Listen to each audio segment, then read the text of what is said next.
سب سے زیادہ جو واقعہ آپ صلی اللہ علیہ وآلہ وسلم کے بلند ترین اخلاق کی شہادت دیتا ہے وہ حضرت زید بن حارثہ کا ہے۔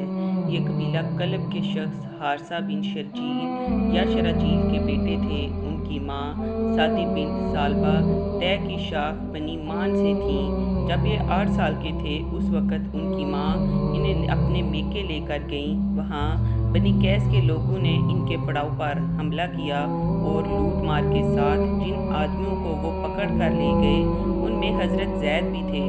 پھر انہوں نے طائف کے قریب عکاظ کے میلے میں لے جا کر ان کو بیچ دیا۔ خریدنے والے حضرت ختیجہ رضی اللہ کے بھتیجے حکیم بن حزام تھے۔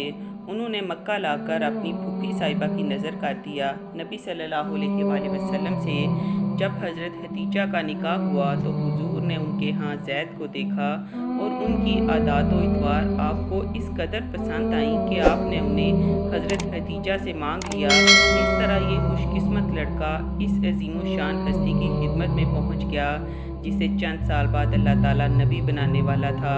اس وقت زید کی عمر 15 سال کی تھی۔ کچھ مدت کے بعد ان کے باپ اور چچا کو پتہ چلا کہ ہمارا بچہ مکہ میں ہے۔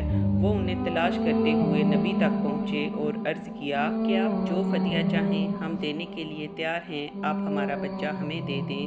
حضور نے فرمایا میں لڑکے کو بلاتا ہوں اور اس کی مرضی پر چھوڑے دیتا ہوں کہ وہ تمہارے ساتھ جانا چاہتا ہے یا میرے پاس رہنا پسند کرتا ہے۔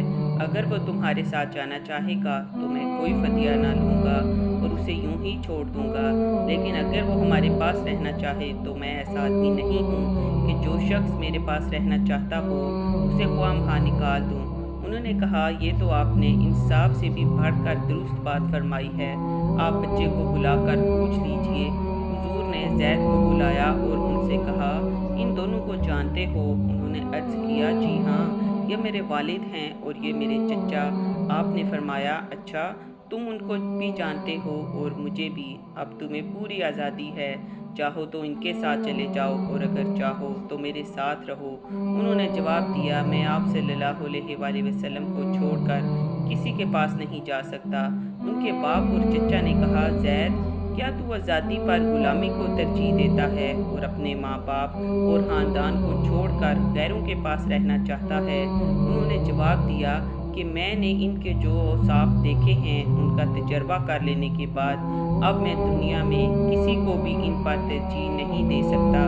زید کا یہ جواب سن کر ان کے باپ اور چچا بخوشی راضی ہو گئے۔ حضور نے اسی وقت زید کو آزاد کر دیا اور حرم میں جا کر قریش کے مجمع میں اعلان فرمایا کہ آپ سب لوگ گواہ رہیں، آج سے زید میرا بیٹا ہے، یہ مجھ سے وراثت پائے گا اور میں اس سے۔ اسی بنا پر لوگ ان کو زید بن محمد کہنے لگے۔